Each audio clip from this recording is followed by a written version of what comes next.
कहानी एक नर्स मीरा से शुरू होती है। कुछ समय पहले तक उसकी जिंदगी बिल्कुल सामान्य थी, लेकिन वह अस्पताल से अक्सर शरीर कमजोर है का बहाना बनाकर नवजात बच्चों का प्लेसेंटा चुरा लाती थी।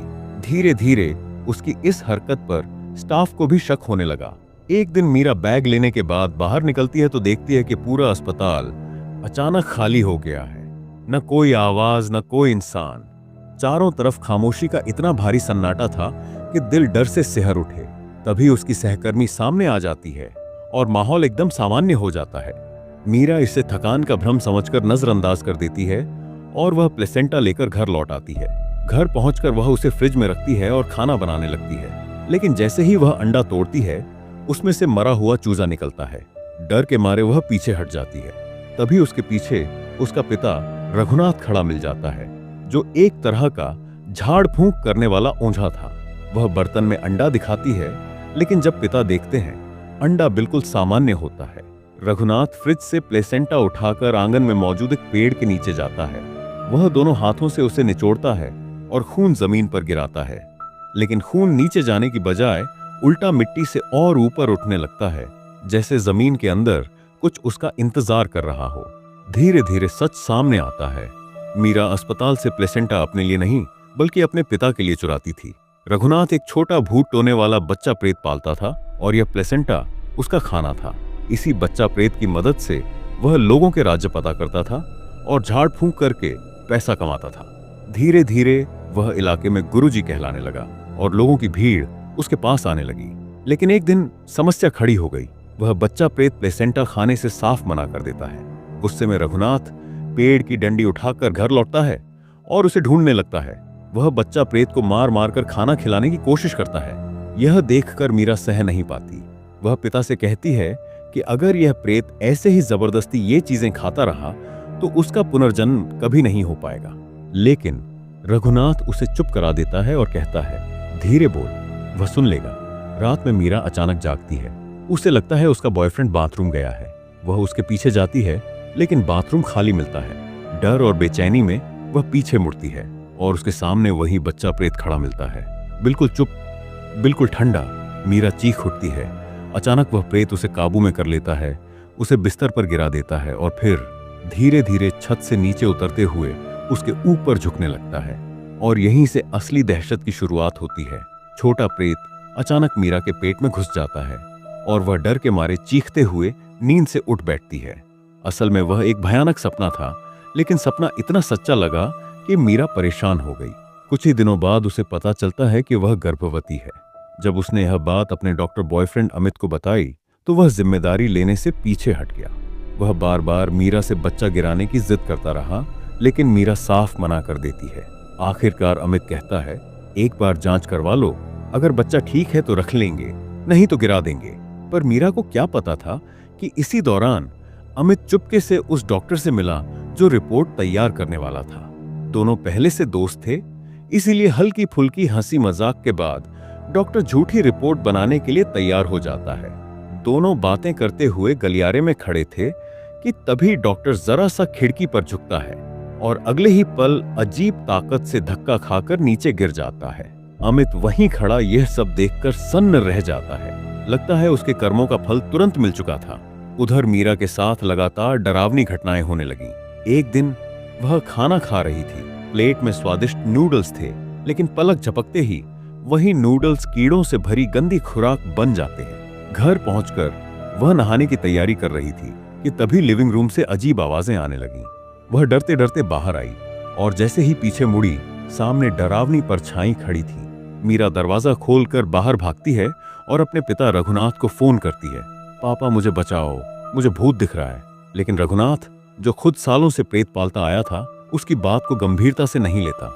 वह कहता है, मरने के बाद ही बाप को याद करती है। मीरा लाख समझाती है, फिर भी वह नहीं मानता। उसी समय फोन सिग्नल कट जाता है और रघुनाथ के कमरे में अजीब सन्नाटा फैल जाता है। उसे तुरंत खतरे का एहसास होता है। किसी दुष्ट आत्मा ने उसके घर में कदम रख दिया था। उसकी टांगें कांपने लगती हैं, शरीर सुन्न हो जाता है। वह भागना चाहता है, लेकिन जैसे किसी अदृश्य ताकत ने उसे जकड़ लिया हो। घबराकर वह अपने छोटे प्रेत को बुलाता है, बेटा जल्दी आकर मुझे बचा। लेकिन छोटा प्रेत खुद डर के कारण पास नहीं आता। अगले ही पल एक शक्तिशाली दुष्ट आत्मा उसके शरीर में प्रवेश कर जाती है। कमरे में तूफान सा मच जाता है, सामान उड़ने लगता है। कुछ ही पलों में रघुनाथ की आंतें बाहर खींच ली जाती हैं और वहीं उसकी मौत हो जाती है। छोटा प्रेत कोने से बाहर आता है और झुक झुक कर उस दुष्ट आत्मा को प्रणाम करता है, जैसे वह आजाद होने पर उसका धन्यवाद कर रहा हो। अगली रात मीरा घर लौटती है। वह और अमित सोफे पर बैठे थे। अमित पूरे दिन की थकान से निढाल था। मीरा फल काटने उठती है, लेकिन जब वापस आती है तो अमित गायब। वह पूरा घर छान मारती है, न बाथरूम में, न कमरे में, न बालकनी में, कहीं भी नहीं। डर से उसकी सांसें तेज हो जाती हैं। तभी अचानक वही ठंडी हवा चलती है और सामने दुष्ट आत्मा प्रकट हो जाती है। मीरा भागना चाहती है, पर दरवाजा बाहर से बंद हो चुका था। वह मजबूरी में फल काटने वाला चाकू पकड़ लेती है। आत्मा धीरे धीरे उसकी तरफ बढ़ती है। मीरा आंखें बंद करती है और पूरी ताकत से चाकू घोंप देती है, लेकिन जब वह आंखें खोलती है, उसके सामने अमित जमीन पर पड़ा था, खून में लथपथ। मीरा के हाथ से गलती से उसी को चोट पहुंच गई थी। मीरा टूट जाती है। क्या यह फिर से कोई भ्रम था? लेकिन जैसे ही अमित की सांसें रुकती हैं, वही दुष्ट आत्मा दोबारा उसके सामने खड़ी हो जाती है। और अब मीरा उसकी अगली शिकार थी। एक दिन शाओमेई से एक अजीब सवाल पूछा गया, तुम मुझे क्यों परेशान करती हो? तुम मुझे कब से ढूंढ रही हो? डरी हुई शाओमेई इतना घबरा गई कि सीधे बालकनी पर चढ़ी और वहां से कूद गई। लेकिन इसके बावजूद भी वह भूतिया बच्चा उसे छोड़ने वाला नहीं था। शाओमेई कूदने के बाद मरी नहीं, बल्कि उसे मानसिक रोगी मानकर अस्पताल में भर्ती कर दिया गया। हर रोज वह भूत ठीक समय पर आता और शाओमेई को डराता रहता। बाहर वालों की नजर में शाओमेई का ऐसा व्यवहार तो पागलपन ही लगता था। इसी तरह 1 साल बीत गया, लेकिन एक दिन अचानक बड़ा हादसा हो गया। अस्पताल में बंद होने के बावजूद शाओमेई फिर से गर्भपात कर बैठी। और सबसे अजीब बात यह थी कि वह अकेले कमरे में बंद रहती थी। चारों तरफ सुरक्षा थी, कोई भी आदमी अंदर आ ही नहीं सकता था। तो फिर शाओमेई गर्भवती कैसे हुई और फिर से गर्भपात कैसे हो गया? मामला इतना अजीब था कि पुलिस को बुलाना पड़ा। जांच के दौरान उन्हें पता चला कि इस बार का गर्भपात भी ठीक उसी दिन हुआ था जिस दिन 1 साल पहले शाओमेई ने कूदकर जान देने की कोशिश की थी, यानी पहला महीना 28 तारीख। जांच और गहरी हुई तो और भी बड़ा झटका लगा।